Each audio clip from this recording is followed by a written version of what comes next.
Video सबसे पहले अपने मोबाइल पर पाने के लिए बेल आइकन को दबाएं।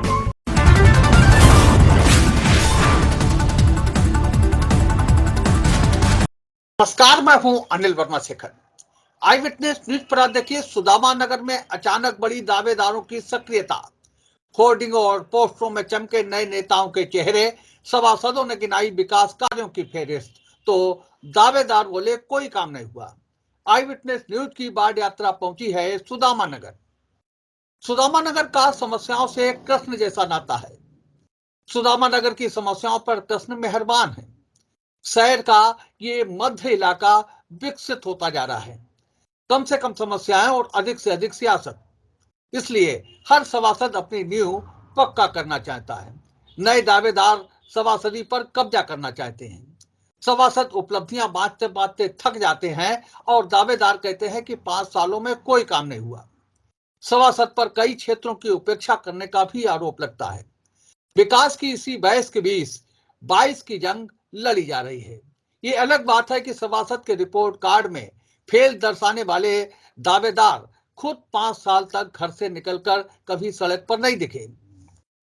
नगरपालिका के वार्ड नंबर 40 को नाम मिला सुदामा नगर। सियासत की बात करें तो इसमें एक मोहल्ला मुफ्ती साहब है, जिसे बुरावाली गली कहते हैं। यह गली डॉक्टर शंकर लाल गुप्ता के नाम से जानी गई, जो लंबे समय तक सभासद रहे। फिर उनके बेटे पूर्णेंद्र गुप्ता ने अपने घर का रिकॉर्ड बचाए रखा। पूर्णेंद्र के बाद उनके भतीजे ने। एक मोहल्ला मृत्यु कूचा है, जो कभी पूर्व विधायक रामकृष्ण सारस्वत के नाम से जाना गया, तो कभी ठुमरी सम्राट ललन पिया के नाम से। कोठा पारचा है, जो लोहा बाजार के लिए प्रसिद्ध है। सेठ गली है, जो पूर्व विधायक विमल तिवारी के नाम से जानी गई, और अब नितगंजा है, जिसकी पहचान भाजपा के जिलाध्यक्ष रूपेश गुप्ता के नाम से हो रही है। मोमबत्ती गली पूर्व चेयरमैन खुन्नू बाबू के नाम से जानी गई। यानी सियासत के कई बड़ी बड़े चिराग इसी बाढ़ से जले।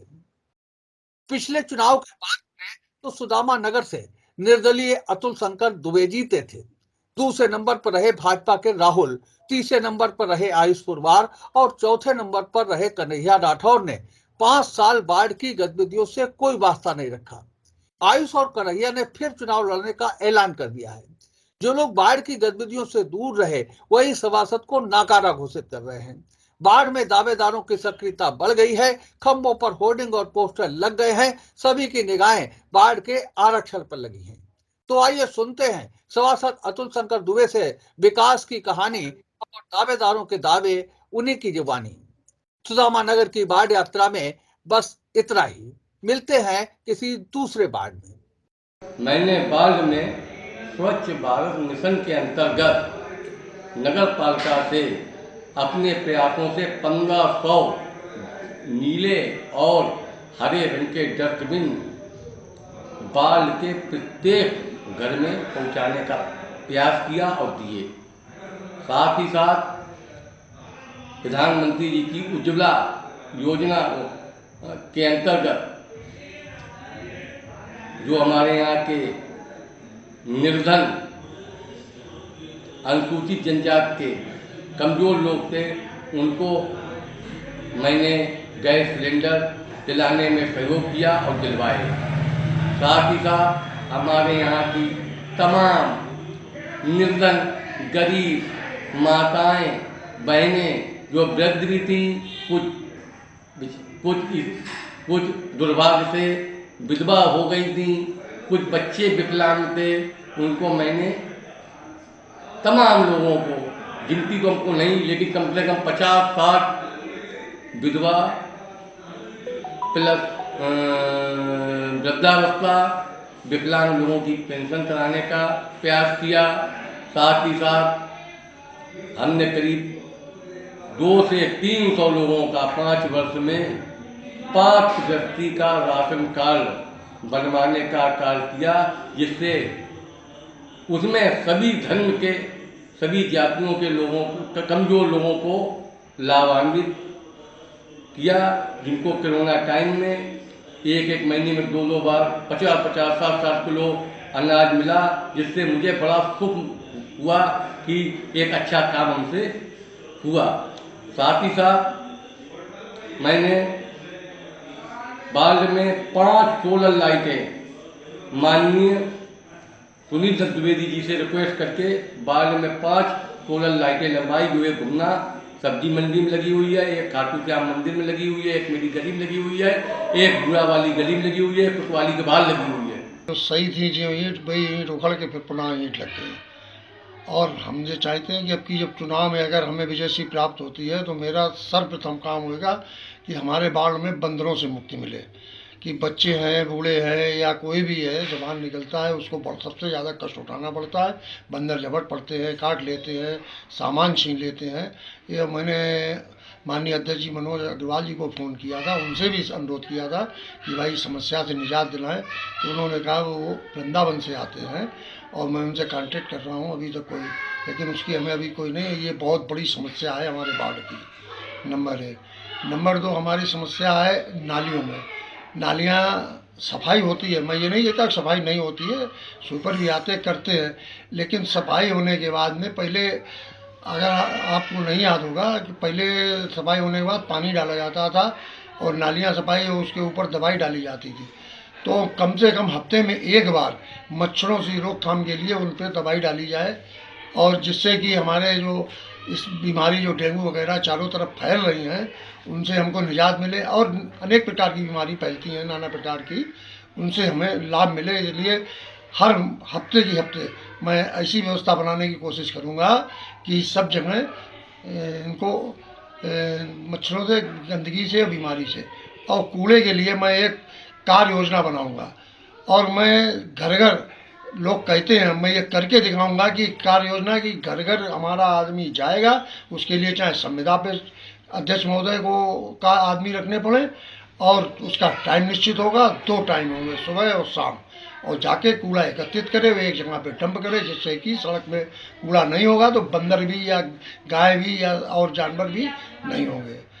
तीसरी प्रायोरिटी मेरी ये होगी कि जो हमारे वार्ड में, क्योंकि हम सरकारी उससे जुड़े रहे हैं, तो हमें ये जानकारी है कि सरकारी योजना क्या होती है। सरकारी योजनाओं का लाभ जन जन को नहीं पहुंच पाता है, तो मैं सभी उन योजनाओं के बारे में अवगत कराऊंगा और करा रहा हूं।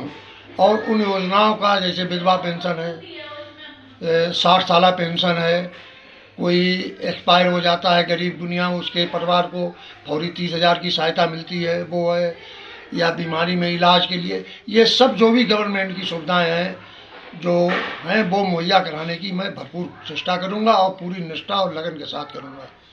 ये हमारी तीसरी प्रायोरिटी होगी। और चौथी ये होगी कि हमारी जो लाइट व्यवस्था, स्ट्रीट लाइट है, वो हमारी घर घर के द्वारे पर रोशनी दिखाई पड़े, सबको रोशनी। यहाँ है बेचारे सब आदमी परेशान हैं, ना किसी को पेंशन बनी है, ना किसी को, बेचारे गरीब आदमी बहुत परेशान। हमसे कहते भैया खड़े हो, फिर दोबारा हमें खड़ा किया गया है हमारे वार्ड वासियों ने। और जो पिछले टाइम जो था उसने कोई काम नहीं कराया, इसलिए हम ये चाहते हैं कि आगे हमें जनता चुने, जनता की फरियाद हम सुने और 5 साल कार्य करा के दिखाएँ। यही हमारी दिली इच्छा है। और मैं किसी से ना लड़ाई लड़ना चाहता हूँ ना कुछ, हमारे वार्ड वासियों से यही इच्छा है कि एक बार खाली सेवा का अवसर दें, जो आप 5 साल तक हमें देखें, उसके बाद फिर चाहे जिसको चुने, हमें कोई वो नहीं। इन 5 सालों में मेरे हिसाब से वार्ड में हमारे कोई भी काम नहीं हुआ, ना पब्लिक की गारंटी है कोई सुरक्षा की। सबसे पहला तो मेरा एक मैनिफेस्टो में मैंने ये दिया है कि मैं सबसे पहले अपने वार्ड में हर गली में जो मेरे वार्ड के अंतर्गत आती है उसमें मैं CCTV कैमरा लगवाना चाहता हूँ, जिससे आम जनमानस को बहुत सुरक्षा मिलेगी, महिलाओं को बहुत सुरक्षाएं मिलेगी, बच्चों को बहुत सुरक्षा मिलेगी। दूसरी बात, जगह जगह गलियों में मैंने देखा कूड़ेदान नहीं है, खंभों पर, कई खंभों पर लाइटें भी नहीं हैं। तो मैं ये चाहता हूँ कि हमारा वार्ड बहुत जगमगाए और बहुत साफ़ सुथरा रहे। इसलिए मैं चाहता हूँ कि हर गली पे अच्छा सा एक कूड़ादान रखा जाए। इसके बाद में लाइट की समस्या जो है वो भी दूर हो, और जो वृद्ध महिलाएं हैं उनकी पेंशन वगैरह जो भी आती है सरकार के द्वारा, वो मैं मुहैया कराना चाहता हूँ। कोई मतलब विकास का कुछ नाम ही नहीं है। जैसा कि सबसे बड़ी समस्या यहाँ पर आ जाती है कि नालियों का पानी दुकान के आगे आने लगता है। भाई त्यौहार के टाइम पे धनतेरस वाले दिन भी मतलब दुकान के आगे ईंटें रख के आदमी अंदर जा रहा है। विकास का कोई नाम ही नहीं है। और इस टाइम वार्ड को जो है युवाओं की ज़रूरत है। कोई युवा प्रत्याशी हो तो उसी को ही सपोर्ट करा जाए, उसी के बस की बात है, बाकी अदर किसी की नहीं है। तो वार्ड वासियों का यही कहना है कि इस बार जो भी आएगा वार्ड में युवा को ही चांस दिया जाएगा। हमारे वार्ड में तो घर का बहुत बढ़िया आदमी है, लेकिन अभी बीच में खासकर भी रामकृष्ण साहब जिसके पिता हरिशंकर के लड़के हरि भैया के लड़के आ गए मैदान में, तो उनके बारे में भी सोचें। और दिमाग में ये आया कि कांग्रेस को भी वोट देना, असल को ही वोट देना, ये और बीजेपी का होगा ज़्यादा कुछ